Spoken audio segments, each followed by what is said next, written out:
Hi everyone, in this video I want to share with you how to speak more confidently on camera.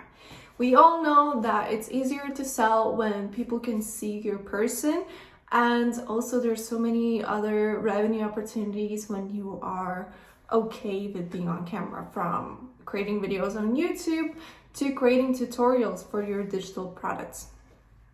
And also you can sell courses.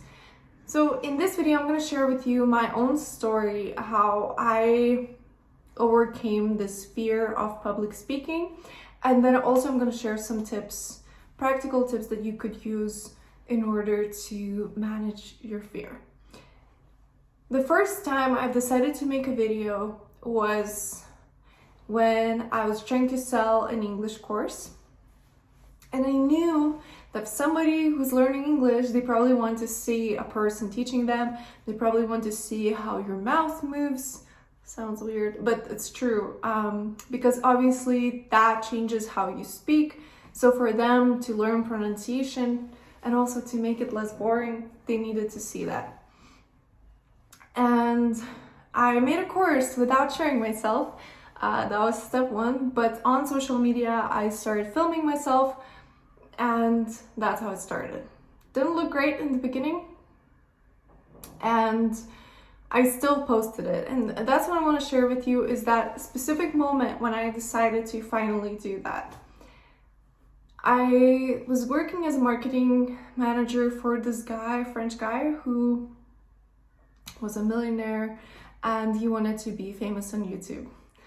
If you want, one day I'll tell you that story, but for today, I'm just gonna say that he made a video one day where, like, I had to watch, as his manager, to watch all of his videos, and he made one video where he just was very natural and very nice, and he just said, you know, there's only one difference between people. It's the ones that do something about it, the things that they want, and the others that don't. And then I thought about myself, and I thought about where I would put myself in that category, and I realized that I've been wanting to sell this course for a very long time, years, and I didn't do even the smallest step. So I decided that day that I'm gonna film my first video.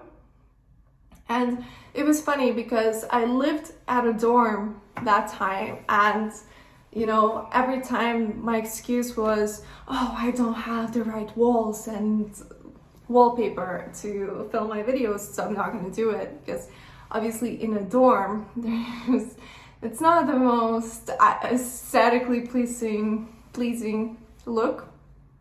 But I did it anyways. I stood in front of the window, and I just, because it was so bright, it blocked everything in the back, so you couldn't see that I was in a dorm. And I filmed the video, and I filmed videos before that, but this time the difference was that I posted it on Instagram. I posted it and I left the room because I knew myself, and I knew that if I have my phone, I'm just gonna get rid of it. I'm just gonna delete it. So I didn't. And one thing that I want to say is, for me, that really helped was finding purpose and meaning of why I want to do it. And in my case, I knew that there weren't any resources like that, at least at the time, in Lithuania, and people couldn't really learn English online in the way that is more modern, and in the way that I believe that kind of helps you with your speaking and things like that. So that's why I decided to do it. And that was the first thing. And after that, I did other things where I started creating more stories. I posted my first long video. So at first, those videos, you could only see them if you bought the course, and then gradually you would see them if you didn't buy the course. So my friends started seeing them, which was weird. Because that was the biggest fear. My biggest fear was that my dad is gonna accidentally see it. But then on one of his birthdays, I just gave him the course as a present. So I kind of went through stages, and that's what I want to talk to you about.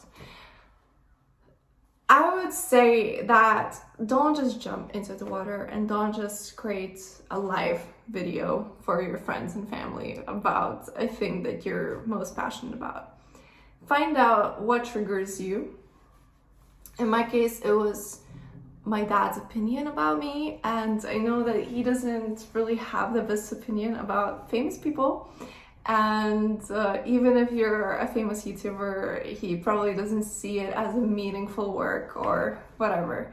I just know he would be very critical about it. And sometimes he would say, oh, why do you think you could do that? Or why do you think, who gives you the belief that you're good enough and to do it and whatever. And I was also scared of the criticism, because a lot of times, you know, when you are selling a course, there's going to be people who are not going to like it, or people who are going to comment something negative. So I was very scared of those two things, and that was stopping me. And then I just did it anyways. So the thing that helped me was going it step by step, and I wouldn't say you should list all the steps you're going to need to do to reach your goal, whatever it is. I would say I would list the smallest 3 steps that you can do today to get started.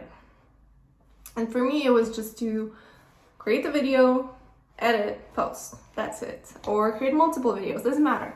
But it's just you need to start small, and those small changes are the ones that make the difference. I don't know why I feel so out of breath. And it's still, I feel like maybe it's still a sensitive topic for me or something, because I forgot how to breathe in this video. And we are coming to the second point, which is how to look more confident on your videos.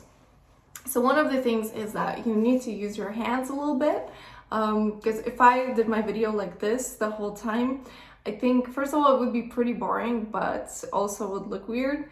Then also your head, naturally when you speak to somebody, your head moves a little bit, so not like crazy, not like you're dancing here or something, but you know, like don't just get stuck like this and just speak the whole video like that.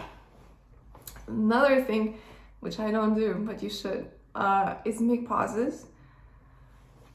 So I'm trying to make them because I'm really out of breath right now, because I was just like, And also, the tip that you probably heard, but it helps the most, is talk to the video, talk to the camera as if you're talking to a friend. And I think that really, really helps. And I would also say that really important is that you would prepare some questions that you would answer during the video. So you couldn't even, you know, just create a video for yourself, not post it anywhere. And I think I would start with that. But basically just have questions, answer them, and that's your video. And it will look a little bit more natural if you do it that way. And then last but not least, probably the most important of all, is this psychological exercise that you need to do to kind of help with your fears. Because your fears don't come out of nothing. Your fears come out of beliefs and sometimes not so rational thinking. Because obviously fear is not, you know, it's not usually rational. It serves a purpose, it's protecting you, but it's not necessarily rational.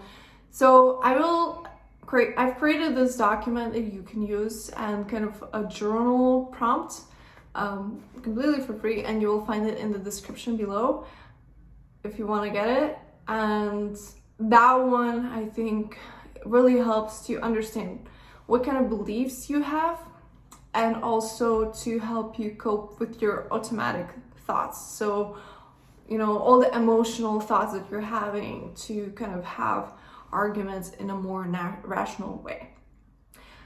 I hope that this is helpful. Let me know in the comments if you would like more videos like that. Let me know, are you currently afraid to make that first video? And let's chat. And thank you so much for watching, and see you next time when I'm less nervous. Bye!